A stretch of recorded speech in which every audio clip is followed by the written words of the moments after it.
And we said we're going to talk about the theology of emotions just a little bit.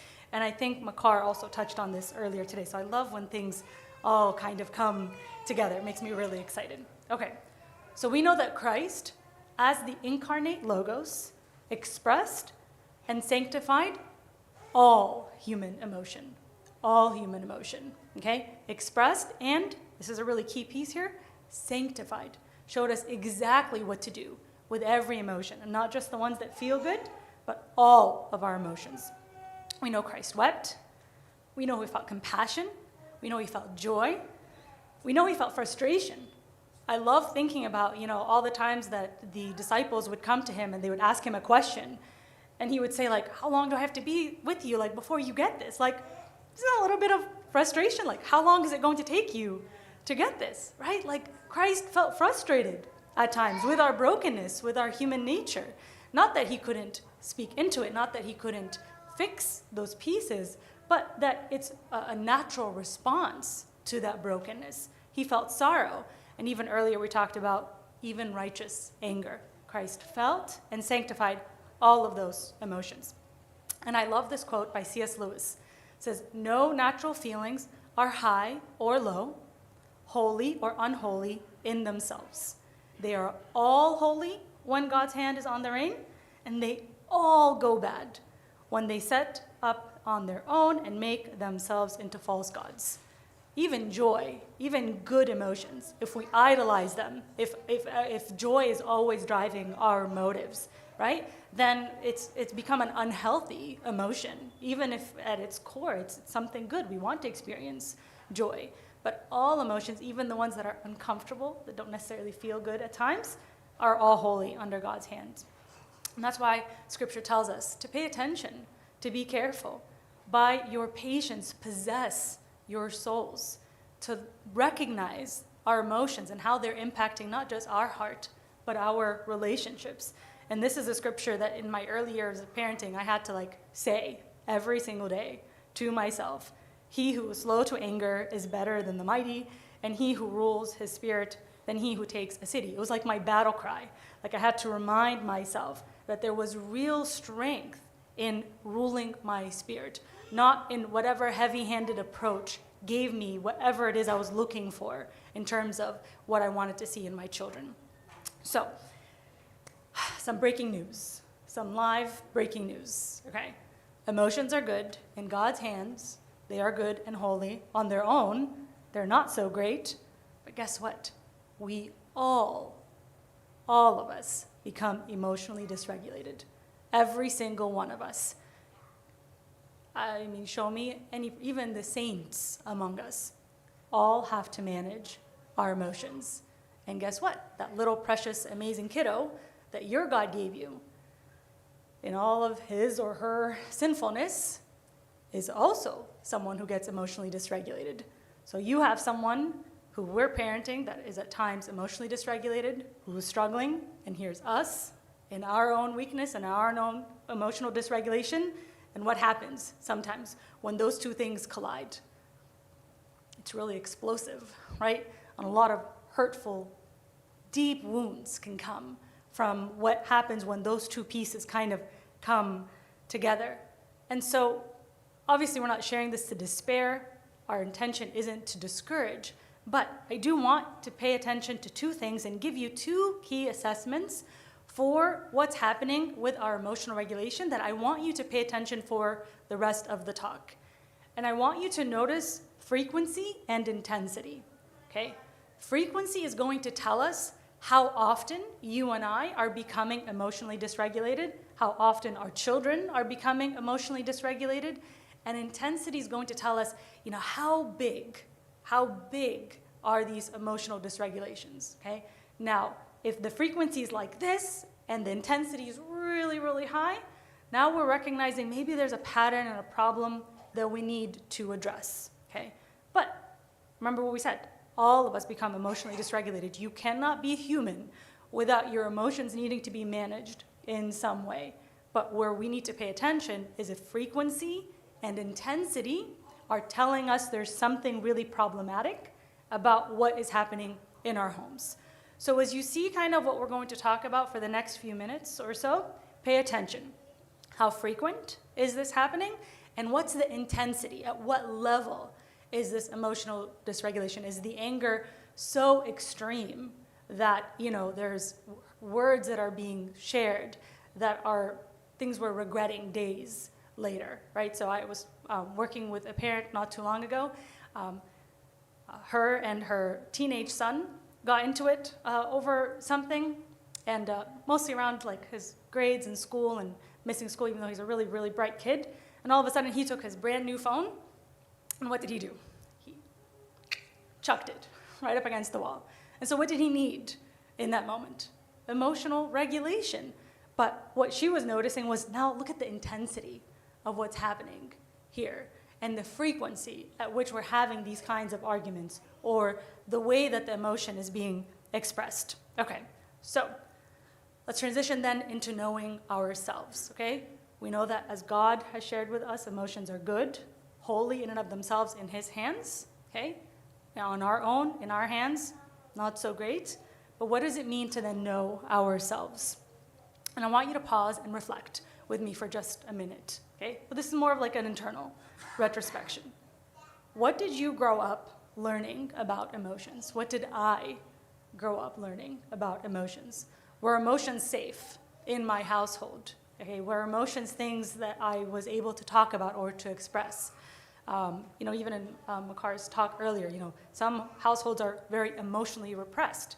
There is no expression of emotions, and then the absence of that feels very strange for a child. Or everything is about our emotions. Everything's about how we're feeling, and that being overwhelming in our homes, okay? And you have these two extremes sometimes, and both are obviously unhealthy. So emotions matter, but they're not everything, right? They're not everything. What's my overall attitude towards emotions? How do I view other people's emotions? How comfortable am I with my emotional expression? And tolerating other people's emotions.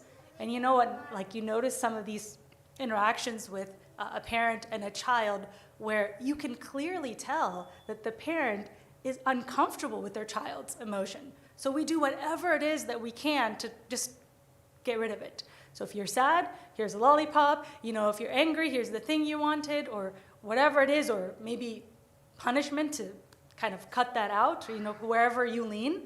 Sometimes we lean more towards, honey or vinegar, depending on your parenting style. But we'll do anything we can because we can't tolerate the emotion in our children, and we can't tolerate it within ourselves. So pay attention to that. Pay attention to what's coming up for you as a parent when your child is upset or frustrated, or when they're saying something to you that really is hurting you. I mean, our children say things that hurt our feelings sometimes. So again, keep that in the back of your mind. And I think the really beautiful thing about what it means to know ourselves is to recognize that God is very interested in being in that process with us. You and I, we don't have to learn ourselves on our own. We don't have to search ourselves in isolation. And Psalm 139, one of my favorite psalms, says, "Search me, O God, and know my heart. Search me, O God, and know what parts of me need your sanctification, need transformation, need renewal, need a different approach or perspective, need some professional help or counseling or spiritual mentorship. So search me, O Lord, and know my heart." Because what we're trying to avoid is our emotions, again, going in that pendulum between being something that is like out of the house. We don't talk about emotions. We don't manage it in any way. Like our goal is to suppress our emotions, or it's everything. And this is what happens when we ruminate, okay? It can intensify our anger, it can intensify our anxiety, our fear. So we're trying to be very careful to not swing from one part of the pendulum to the other, okay? Yeah. And so emotional regulation requires work. It really does require work. Anyone that I know who is an emotionally regulated, healthy person did not just show up as an emotionally regulated person. Now, I understand temperament does play a part and a role. Some of us were just born easygoing and more relaxed, But that doesn't mean we know how to manage disappointment, doesn't mean we know how to manage shame or some of the other things that, are coming just as a part of being alive, a part of being in relationship. So being an even-tempered person does not mean being an emotionally regulated person. So recognizing that this requires work. As St. John Chrysostom reminds us, having children is a matter of nature, okay? But raising them and educating them in the virtues is a matter of mind and will. Will, okay? That part of us that gets to decide how we want to manage our emotions, what we want to do with that, that's in the will. That's not a theoretical exercise, okay? It's not something we get to, just make a theoretical plan for. It's something that requires action, and sometimes that action is internal work, but it requires movement. So this is the part that, when I talk to a lot of parents, talk to a lot of couples, I give them 3 C's: calm, curious, and compassionate. The calm part isn't that, our goal is to create calm, but that we can't do the work without calm, okay? Like, we can't be attentive and engaged if we're so dysregulated, if that intensity is so high. Your brain is hijacked. We call this flooding, right? Like, when your brain is just on overdrive, and this is what happens to a lot of kids when you see parents are trying to parent in the tantrum. You can't be effective. We'll talk a little bit about that when your child is so dysregulated. So our job, and this is what we're talking about today, is that calm piece. How to model the calm so that we can do the work. The goal isn't calm. The calm is what gets you to do the work. So in some ways, it is the goal, but it's what allows you to do the work. Does that make sense? Okay, cool. So St. John Chrysostom, again, reminds us, no matter how just your words may be, you ruin everything when you speak with anger. Okay. Now, we said anger is in and of itself a good emotion. If I see you hurting somebody and I'm angry about that, well, that can drive me towards justice. It can drive me towards protecting somebody. But very few of us can learn to manage our words in anger and have them be holy words and have them be courteous and respectful and kind. So it's not until we can recognize what's happening within our anger that we can then direct those words. And yes, they might be firmer, and they might have boundaries, and they might be words that are coming from that place, okay, of being angry at something, but they're not angry words, okay? But they're not angry words. Okay, so what does it mean then to know my child? To know my child when it comes to not just the way I'm managing my emotions, but how do I want my children to see that being modeled in me and the skill sets that they are developing in their own lives. So I love this list of core needs by someone named Kiahk. Kiahk is her last name, okay? And she gives 5 core needs, and we have the book actually that she wrote. It's called 5 to Thrive. It's in the resource table. It's also in the raffle basket if you want to put your ticket in there. I like that. Thank you for reminding us. And she identifies, from a lot of research, 5 core needs that a lot of our children have. Now, of course, there's you can always move the list around. So it's okay. We're not going to get stuck on the 5. But there are certainly core needs that you can identify in your children. And one of them is safety, for your children to have a sense of identity, belonging, purpose, and competence. So safety is am I safe? Who can I trust? Okay, identity is who am I? Belonging is who wants me? Purpose, what am I here for? And competence, what do I do well? What was I made for? And the reason why I'm sharing this list with you is because safety is what emotional regulation allows us to build into the core needs for our children. So it's really, really hard to have a safe home where there isn't emotional regulation, okay? So we need emotional regulation for safety. And when our children don't feel safe, they don't come to us with the hard things. They don't come to us with the pieces of their heart that, are more vulnerable and tender, and where there is a lot more care in holding those things. But if mom and dad aren't necessarily safe people to talk to, if they're not safe people with each other, if the home environment isn't safe, then again, we don't access our children's hearts in those ways, or they don't come to us even more aptly. So we're really focusing on safety here. And I wanted to share with you a little bit more about what happens in the teen brain as that transition of, pre-adolescence into adolescence, highlighting one very specific thing, and that's heightened emotional sensitivity. So we like to think that, children are like mini adults, and they're really not. Like, your child's brain looks very different than their adolescent brain than the adult brain. There is just so much that happens for our brains, especially in adolescence, called myelination and pruning, that really require the brain to rework itself in some ways. And a part of that, as we're getting more specialized, because that's what happens with our adolescents, they're becoming more specialized. So if there was a skill your child learned, as an itty-bitty 4 or 5-year-old, but they're not practicing that into adolescence, well, guess what? It's going to go away in adulthood, okay? Because your brain says, I don't need it anymore. But a part of all those really amazing things that God has done in the adolescent brain to develop this process comes with some side effects, one being heightened emotional sensitivity.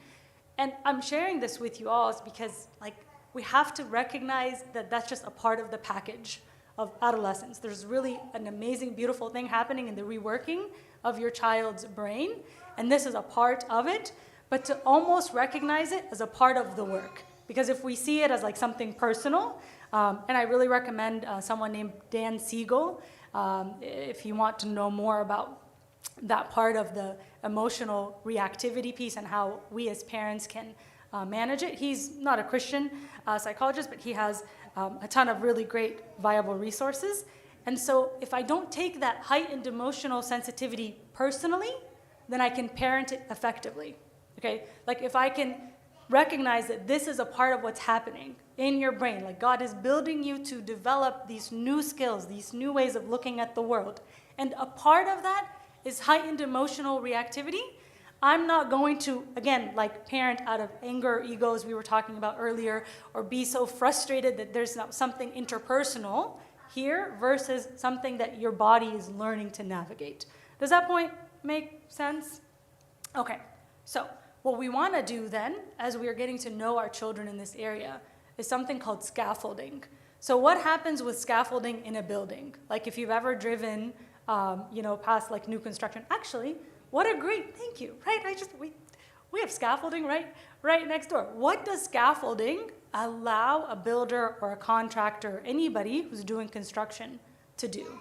What does scaffolding allow you to do? It's like the wooden structures that we build around. Yeah, see, thank you. This is why we have our priests with us, for more than one reason, but certainly for that.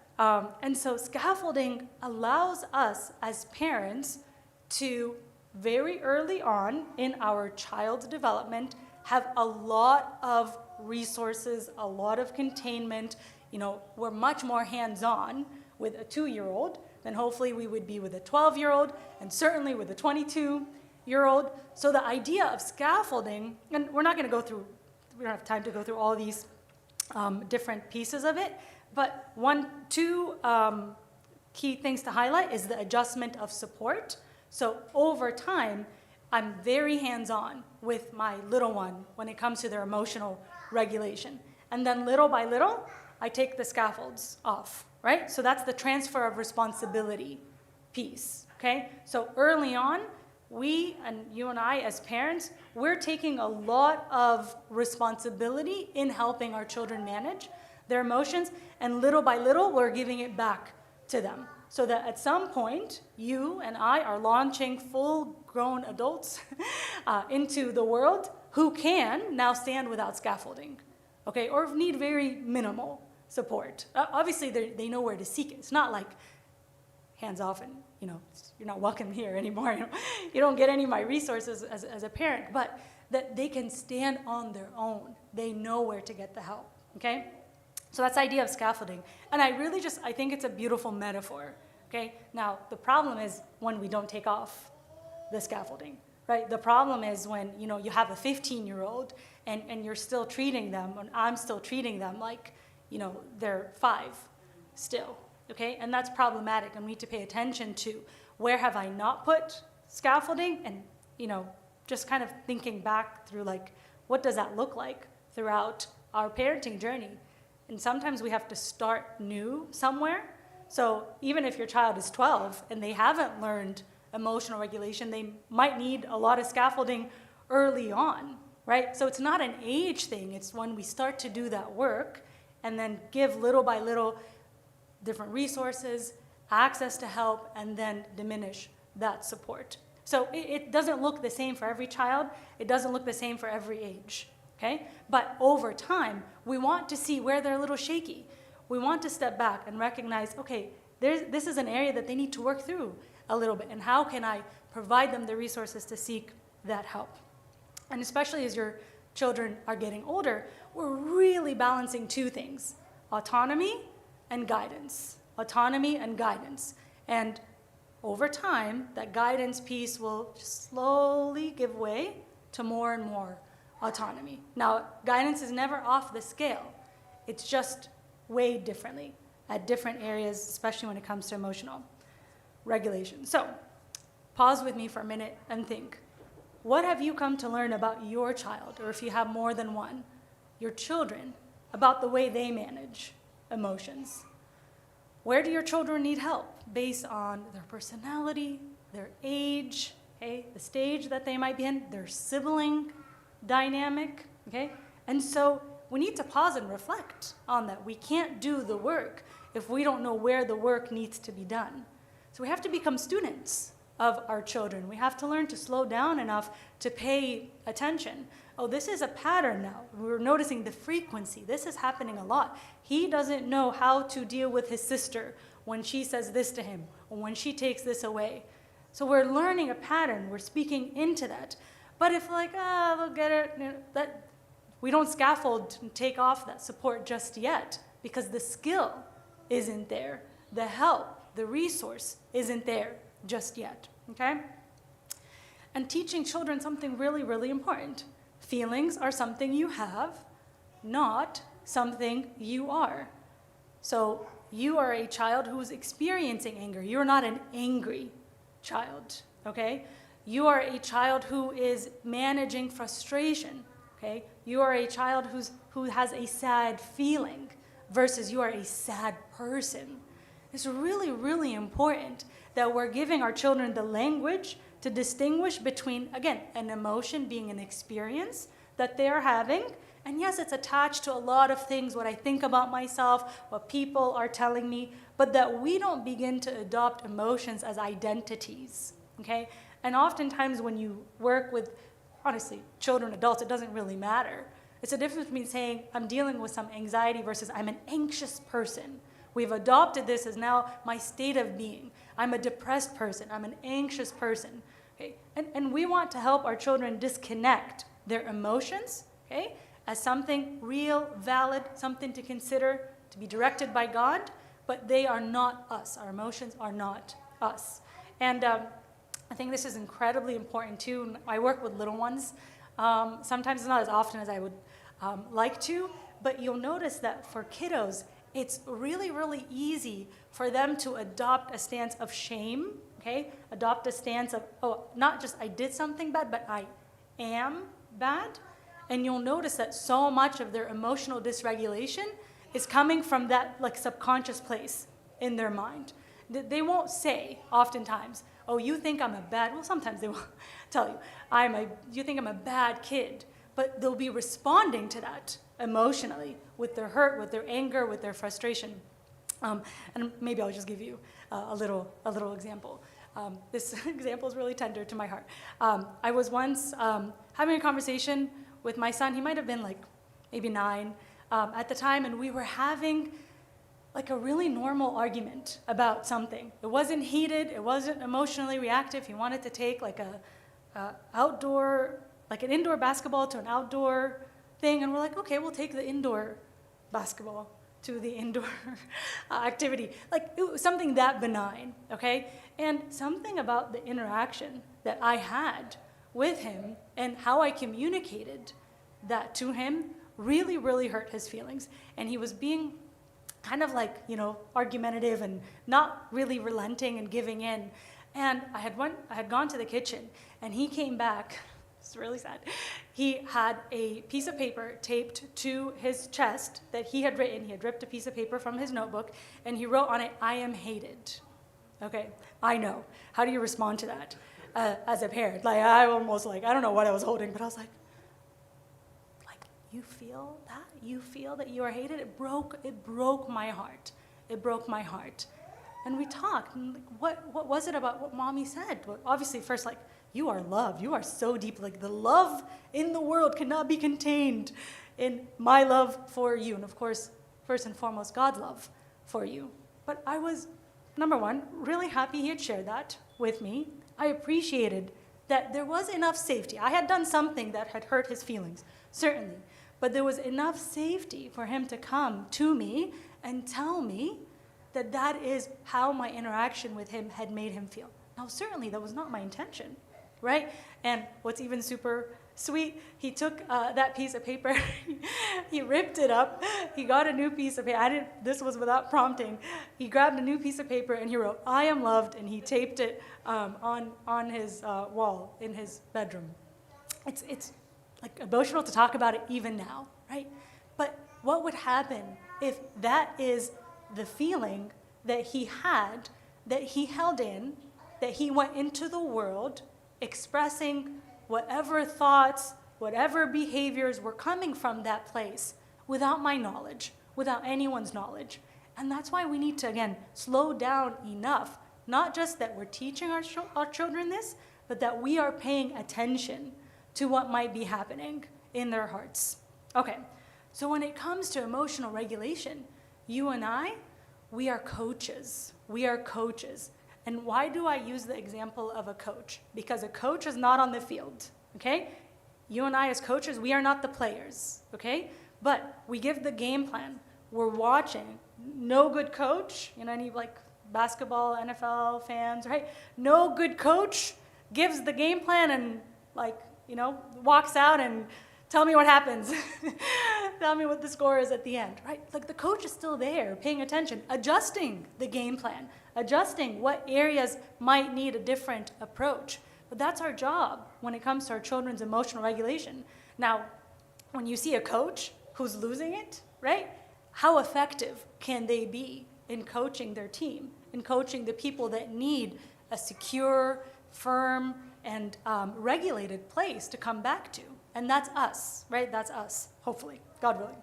Okay, so it is good to teach if he who teaches also acts with good example, as St. Ignatius of Antioch reminds us. So our job is, as we teach, that we are, and again, I know in our brokenness we fall short of this every day, but that we're striving to be a good example. And even brain imaging is really fascinating in this area. All the same parts of the brain for your child that light up when it comes to emotional regulation, oftentimes that's the pieces of your brain that are lighting up when it comes to your emotional regulation as a child.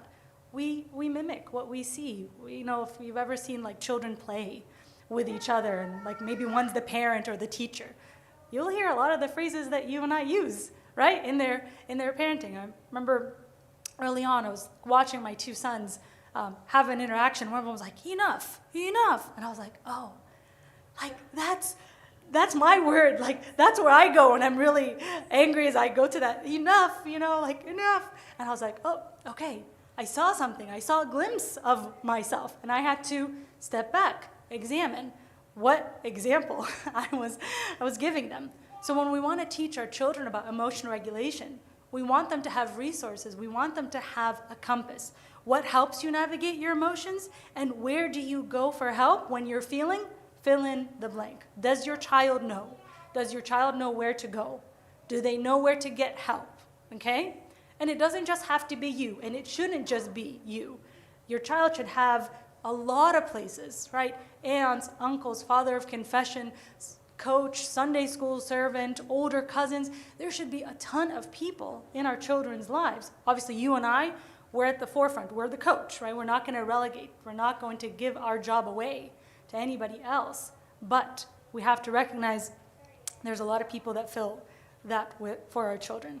And just one really important note, and I thought it was worth noting because I think we're noticing a lot more emotional dysregulation in teens. And one of the things that it's just such an easy correlation, unfortunately, when we see 3 or more hours of social media per day, okay, and when we have kids with 10 plus hours, just do the math, the more that you and your child are on social media, you and your child, I and my child are on social media, the more emotionally dysregulated we become. And it's not just something that's happening to our kids, it's something that's happening to us. So ask your child to notice, like, oh, how'd you feel after being on that app? How did you feel after having this conversation on whatever social media platform, okay? Because we want them to recognize there's something different. Now that I come out with jealousy or comparison or being discontent about my body or what I have or what my home looks like, okay? And so we're gonna get to some practical pieces and we'll be almost done and get you guys to lunch. So some real practical tips for emotional regulation. And this is, anyone seen Inside Out? Yeah, so who is this guy? Anger. Okay, I love anger, right? And he always has like fire coming out of his little top of his flat head. Okay, so I want to give you 3 easy points to touch on when you're working towards the emotional regulation. We're going to pause, we're going to label and validate, and then we're going to respond. And there's a ton in each of these steps, but we're trying to just simplify. Because when you're really emotionally dysregulated, not just your child's emotionally dysregulated, it's hard to remember a 12-step plan for something. But if all you can do is pause, you've done enough. If all you can do, all you and I can do is just slow down, that's enough. And this is honestly one of my favorite quotes. I probably share it way too much. But this is someone named Viktor Frankl, and he talks about there being a space between stimulus and response. And in that space is our power to choose our response. And in our response lies our growth and our freedom. So what he says about stimulus, like your child says something, you do something, there's a problem that happens, stimulus. And when response is butted up right up against the stimulus, a lot of good things don't come out of that. Impulsivity, reactivity, anger, hurtful words, okay? So what are we creating? What are we trying to do? Create space. And I like to give my clients an example of literally like just hitting the space bar.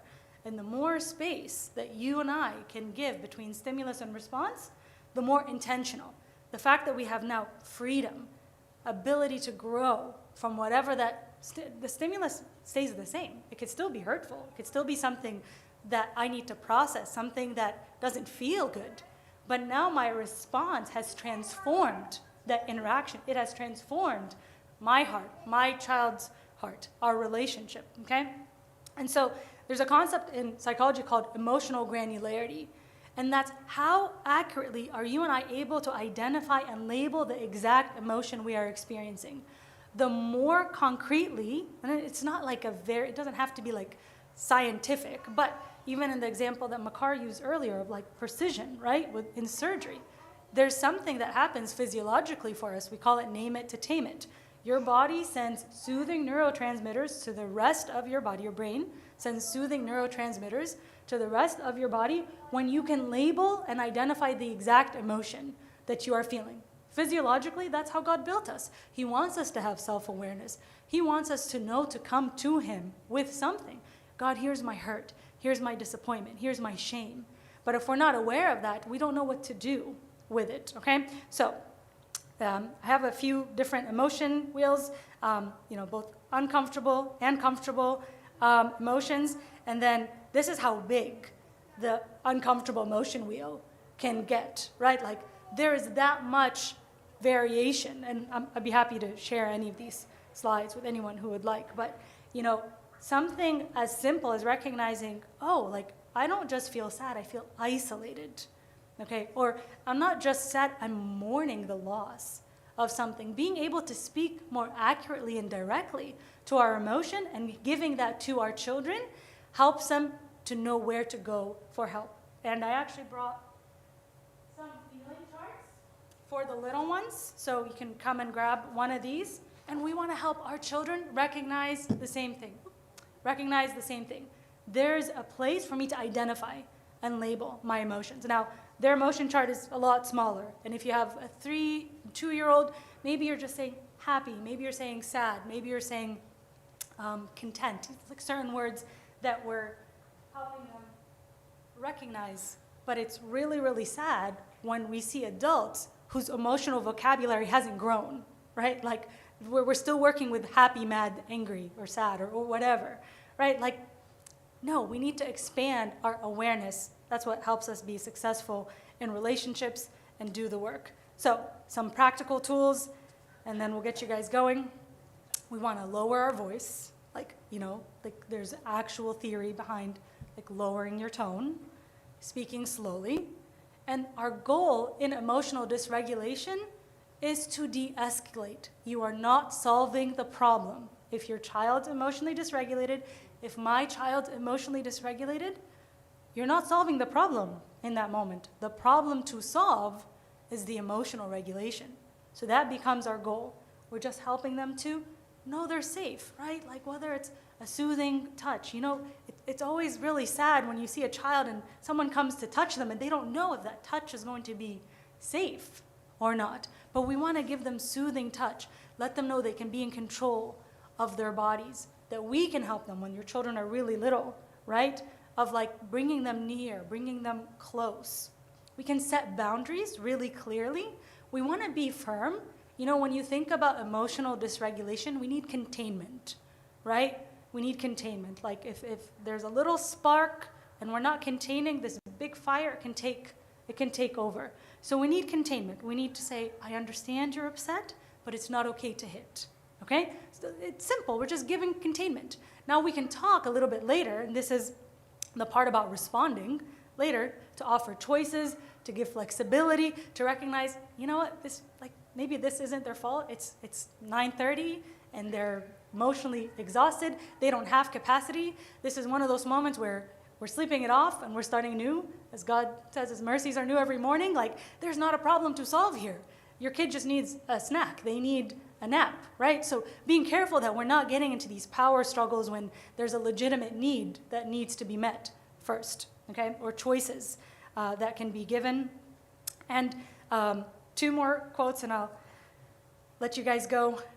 This is a quote by C.S. Lewis that I really love. And he says, when you're not feeling particularly friendly, but you know you ought to be, the best thing you can do very often is to put on a friendly manner and behave as if you were a nicer person than you actually are. And in a few minutes, as we have all noticed, you will be really feeling friendlier than you were.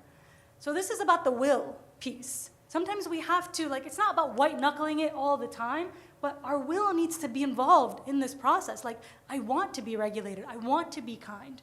And so our will needs to move us in that direction. We smile, even though on the inside, maybe emotionally we're burning up, okay?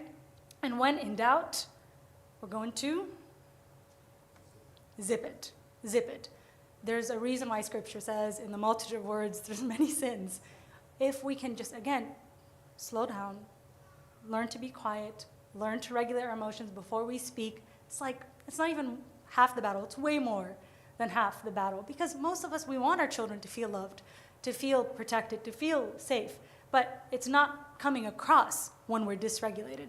And then, lastly, and again, I love C.S. Lewis. I use a lot of his quotes. He says, but the great thing to remember is that though our feelings come and go, his love, God's love for us, does not.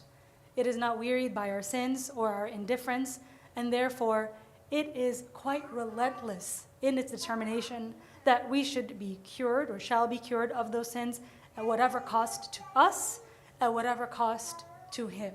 Okay? So the cost to us is the work that God will help us in recognizing those pieces that need to be identified, addressed, directed back to God, where we need extra help, and whatever cost to him. The sacrifice, the sanctification of every sin, every emotion, everything that he has modeled for us. And so I hopeful, prayerful that there's at least enough practical tools for us to work with with our emotional regulation. I think maybe we have time for like one question if anybody has any, and then we can split up for the second half of our day. Any thoughts? Yeah. How you were saying, like, if a child is having a tantrum, there's no, like, reasoning, you're not ready to listen. Yeah. So, like, how do you, in a few slides ago, you were saying, Yeah. that, like, how do you go about situations where your child is so flustered? Yeah. Maybe not having a tantrum. Yep. But you want to help them, you want to, like, help them manage their emotions, de-escalate. Yep. Is that just, like, not the time? Yeah, such a good question. Okay, and there's a few pieces to that. So age really matters, right? When we're talking about a 3-year-old versus a 13-year-old, you can walk away from a 13-year-old when the emotions are so high, and you're not saying, I'm done with you, so I'm walking away. You're saying, I see this is escalating, like, you're getting dysregulated, and use whatever language feels right to you. Like, my kids know the word dysregulated now. Like, you know, I can tell this is getting out of hand, you're feeling out of control, you need a minute, I need a minute.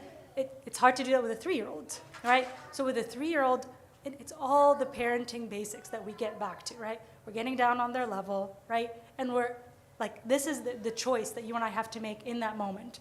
Nothing else matters other than my child's heart, right? Raising little Christs, okay, as we talked about earlier, and that everything else can just fade away, right?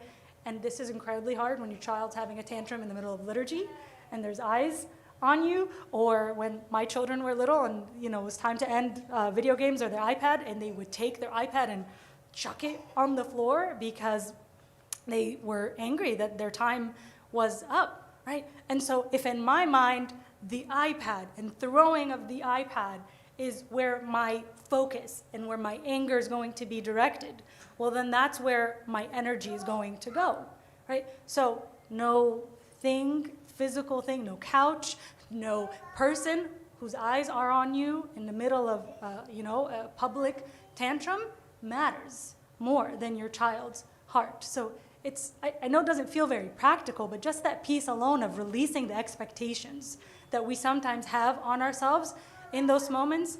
Anyone who might be judging you in that moment is maybe coming from a place of a lack of understanding, maybe doesn't get it yet, or one day will, or has forgotten it, right? But it's me and my child and Jesus in that moment. So everything else can just fade away. We get on their level.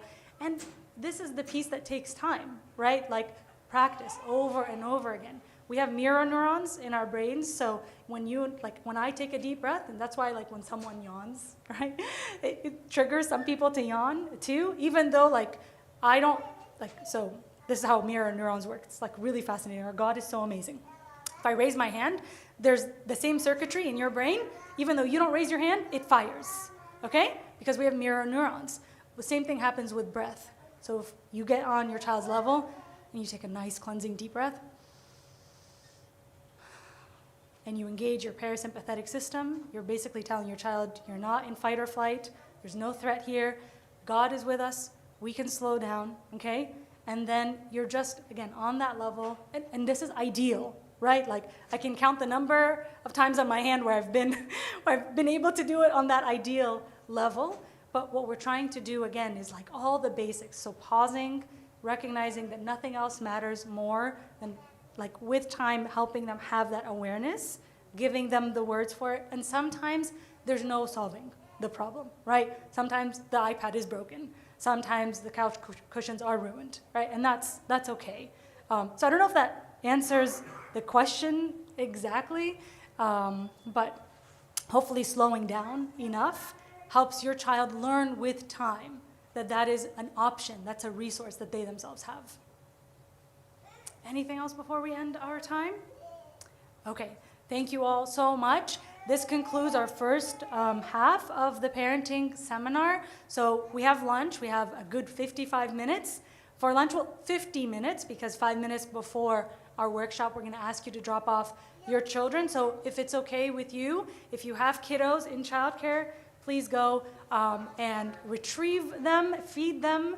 And I have some of the feeling charts if you have little ones, and I'll leave those up here for you all as well.